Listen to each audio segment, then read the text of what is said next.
Good morning, good afternoon, and good evening, everybody. Hey, welcome to this episode of the Note Closure Show. Scott Carson here is always excited to be here today. We've got a special episode here in episode 852 discussing the recent article that Lending Tree put out. It's actually an article based on a report that they pulled from census data and everything like that about poverty in America. And then it's the 10 states with the most amount of poverty and then 10 states with the least amount of poverty. And we'll put a link to the full article in the comments. But before we dive into the information, make sure you hit that subscribe button or you leave a 5-star review. We're just a few reviews short of 200 reviews. Would love for you guys, if you're listening to this on Apple or Spotify, go on over and hit that review button if you love what we share here. But anyway, let's dive into the content and the meat and potatoes of this episode because I kind of found it a little disturbing in some cases. Obviously, there's all talk about how the country's in a great spot. You know, people are making more, the economy's a whole lot better. But this report showed something obviously different depending on where you live in the country. And obviously, we all know it varies from person to person, state to state, city to city, depending on what's going on. But some of these numbers really surprised me. Now, the article stated that roughly just under like 7.38 million, but just under 7.4 million Americans families live in poverty, with 40% of the 41% of them are homeowners who actually own their own home. Now that talks a little bit different than what everybody talks about the dream of home ownership. Well, the dream of home ownership is actually more of a nightmare, probably for 40% or greater of those that own their home. They just can't afford to stay in the house anymore. And while we've had great time with great interest rates a few years back, but obviously we know it's more expensive, higher interest rates, but that's just not the whole thing behind the story. I guess as Paul Harvey would say, the rest of the story is what we found out. So the key findings from the Lending Tree report that I think you guys will find interesting: 7.386 million families across the nation's 50 states earn incomes below their poverty threshold. That varies state to state, cities by city, stuff like that. But literally, it's sad. It equals to basically 1 in almost 11 families are living in poverty. Okay. Now that really doesn't surprise me that much because before COVID, we had basically about 1 out of every 9 or 1 out of every 10 borrowers are behind their mortgage, which means you're just not able to keep up to date, which really for me is like, hey, you're in that poverty level, or you live in an area where it costs more than you live. Like here in Austin, Texas, it's expensive, probably the most expensive, one of the most expensive markets in the country. All right. Looking at these things, 41% of the 7.4 million people live in owner-occupied housing units, single-family homes where they own the house. 41%. Okay.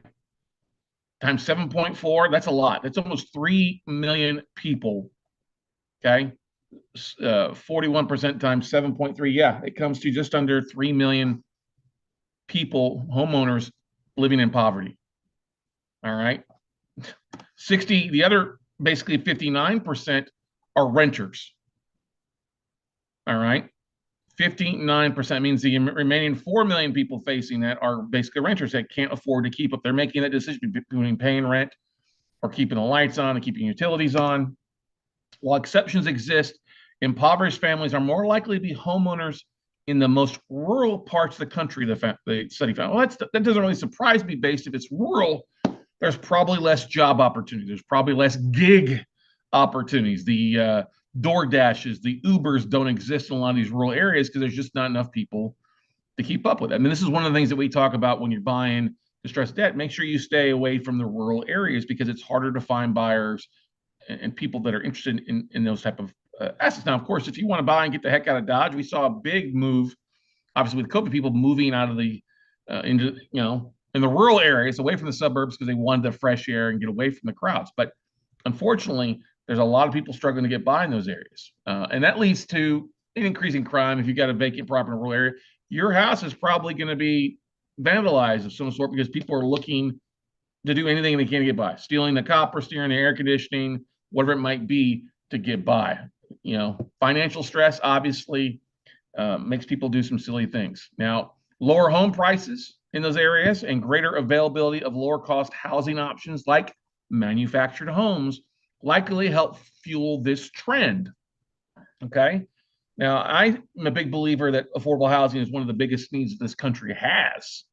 And we don't need to create like hotels or convert hotels and stuff like that. what we need to do is look at different ways to meet it. We have the Community First program here in Austin, Texas, that Alan Graham has created for the homeless, and getting everybody pays rent at that. It's a great example of what you can do, but that's in Austin, Texas. That's not in the rural areas of the country. Something to keep in mind there for you. Now, you look at the 10 worst, the worst state overall. Hey, it's Yellowstone, Montana. Obviously, Montana, where the cows outnumber the humans of that neck of the woods, but it's also very sparse. This is already, if you get one speeding ticket, guess what? It's good for the whole day. You could speed across the state because it's stuff there. Number 2 is Vermont. Now, that surprised me, especially number 10 coming up. The New England states are Maine, Vermont, and New Hampshire are all ranked in the top 10. That's more rural, but there's also a lot more wealth going on, especially when you look at some of the well-known senators or our existing POTUS is from. You think they'd be working more to that. But anyway, the worst overall out of all 50 was Montana, and 2 is Vermont, 3 was Idaho, rural area, but there's also a lot of growth going there with the tech industry the last few years, expensive real estate. Number 4 was Arizona. Doesn't really surprise me because there's a lot of growth going. They get a lot of folks from California moving in Arizona, but there starts to be that big gap between the haves and the have-nots. You see that with any type of migration taking place. Okay. Number 5 was Maine. When that pops in my mind, that didn't really surprise me because I think about Burt's Beeswax, how the founders of that were living in tents when they started that company, and they were quite impoverished at the time. Number 6 is Wyoming. Number 7 was Michigan.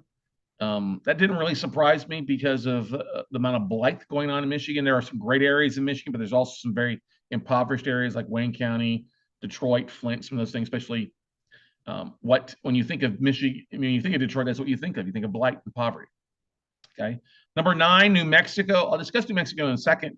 And number 10 was New Hampshire. Now, in all these areas, the ratio was higher on the rental side than the home ownership, but it was still distressed. These are the top 10. Now, as you look at the worst, actually, New Mexico is the only state where it was equal. The percentage of impoverished people lived equally in single-family homes as in rental homes. Okay, owner-occupied versus rental. Okay, now the 10 states that have the least amount of poverty might not surprise you, but overwhelmingly, number 1 was New York. New York has the fewest amount of people in poverty. Now, this is based on the census. This isn't including all those people that have since landed on it with all the immigration and things like that. I think a lot of folks in New York would now argue this study if we redid it again. Number 2 is Connecticut. Number 3 is New Jersey. I found that kind of surprising. 4 is Massachusetts. 5, Rhode Island. Number 6, California. That was a surprising as the 6th least. Number 7 was Nebraska. That didn't surprise me. Nebraska, where people pay their mortgage, and it's one of the states that we see the least amount of distressed debt in. Okay. Number 8, Delaware, kind of surprised me. 9, Virginia, and number 10, Nevada. I would think that Nevada would be a little bit higher based on what we've seen, especially around the Las Vegas area. Now, this is the state as a whole. Okay. Not just one city like Las Vegas or Reno, where it's a different type of environment. But those are the 10 the states with the least amount of poverty, impoverished people living there. So that's something to take a look at. Findings from that also too is across these states, an average of 29% of families who earn incomes below their poverty threshold live in owner-occupied housing units. That's basically the average on those 10 best. According to Land Tree, owning a home is no longer guarantees wealth. Yeah, some people have bought homes and it gives wealth because you're saving and your appreciation. Look at anybody in California. We got plenty of friends out there who've owned property there for years, and it's now $1 million, $2 million plus home. Okay, as the study shows, plenty of families in the US own their home but live in poverty. They just can't keep up with it, whether it's property taxes or home maintenance is one of the biggest issues. Obviously, as things have gotten more expensive, you got to replace a roof, an air conditioner, if it takes a walkabout in the summer or it breaks down.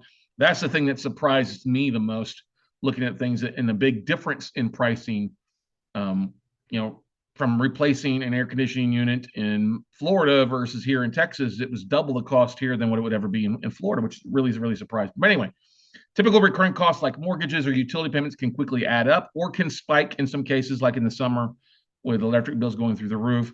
Further surprise costs like those associated with emergency repairs can be anything but cheap. We know that. Obviously, then you look at the cost of insurance too. Homeowners insurance in Florida, in Texas, some of the highest in the country because of the storms. And obviously, they're predicting a much more active year in 2024 when it comes to hurricanes and tropical depressions than they've ever seen before. Yeah, might have something to do with the global warming just a little bit. That water's getting hotter, leads to more storms and leads to other issues. It's going to lead obviously to more flooding, more damage, and stuff like that. Okay. And then also you guys can go to the full article and see and read all about everything by going to snip.ly/poverty. That's snip.ly/poverty with a capital P. So check it out. We'll put the link to the full article in the description there for it. But I'd love to hear what your findings are. Where you stand if you live in one of these 10 best or 10 worst. Do you agree with the report? Do you find it difficulty? Now, obviously, as a real estate investor, if you're in one of those states, you may want to take the approach in a couple ways of either targeting and looking at the number of foreclosures. Are you seeing an increase in foreclosures? Are you seeing an increase in people struggling? I mean, there's all sorts of community programs. Lending Tree had a great discussion on some 3 things that people could do, from reaching out to community organizations that are there to help. Some states have rental or mortgage assistance programs. Texas had a $1 billion rental and mortgage assistance program during COVID. Some of those are still available. Some of those are gone, but there are still other local organizations that can help out with that. Selling your home is great, but if you've got repairs, it can be difficult. Plus the timing on the market, it's no longer a seller's market. It's definitely a buyer's market. So if you're facing foreclosure, it's not going to be a quick sale. I know that most people don't want to, especially if they got equity, they may not want to sell because they may not be able to afford anything in that area. Maybe need to look at moving. That was the number 2, moving to a more affordable area, relocating out of one of those distressed markets into a state that's got more opportunity, maybe more job growth, more affordable housing is one of the big things. And I know that's difficult once you put down roots, and especially if you're older, you may not have as many marketable skills or semi-retired. I know there are a lot of retired folks out there that are struggling to get by because hey, there's more month left at the end of your paychecks or your Social Security or any other payments are coming in. So check it out. Love to hear from you. Leave your comments. Feel free to book a call with me at talkwithscottcarson.com. If you are struggling, we would be glad to talk with you and try to point you in the right direction for anyone out there. But go out there, ladies and gentlemen, take some action. If you're a real estate investor, hey, empathize with people that are struggling to pay their bills, struggling to get ahead. This is one of the things we always like to work with people that are facing hard times, can't pay their mortgage, or buying debt where they're behind. Let's work. We try to empathize with them and work to keep them in their house and create a win-win scenario out there. Sometimes that win-win scenario is that, hey, you just got to have a talk with Jesus, have a straight face and say, hey, let me sell this house. Let me walk away. If I'm at a spot where I can't afford the house, can't afford to make payments, I'm going to lose it based on taxes or foreclosure. Working with your lender is one of the better things to do versus it haunting you for another 7 years. So sometimes we've all got to reset. Doesn't make you a bad person. Been there, done that, had the scars, got the t-shirt from being a distressed borrower at one point. And I understand that and empathize with you. It's just that, hey, sometimes you got to have a reset. And that's the great thing about that, is that this country does not stop you from taking a reset in a form or fashion. Now, I would be surprised if bankruptcy filings in those 10 states were up. But I would also be a little surprised because it does take some money to file bankruptcy in those areas. So people that are in poverty may not have that extra, couple grand to hire a bankruptcy attorney to work their way out there. So if you're struggling, we wish you the best of luck. We'll pray for you. If you're targeting distressed borrowers, make sure you take care of people. Treat them like you want to be treated and be doing better. So go out, take some action, everybody, one way or another, and we'll see you at the top.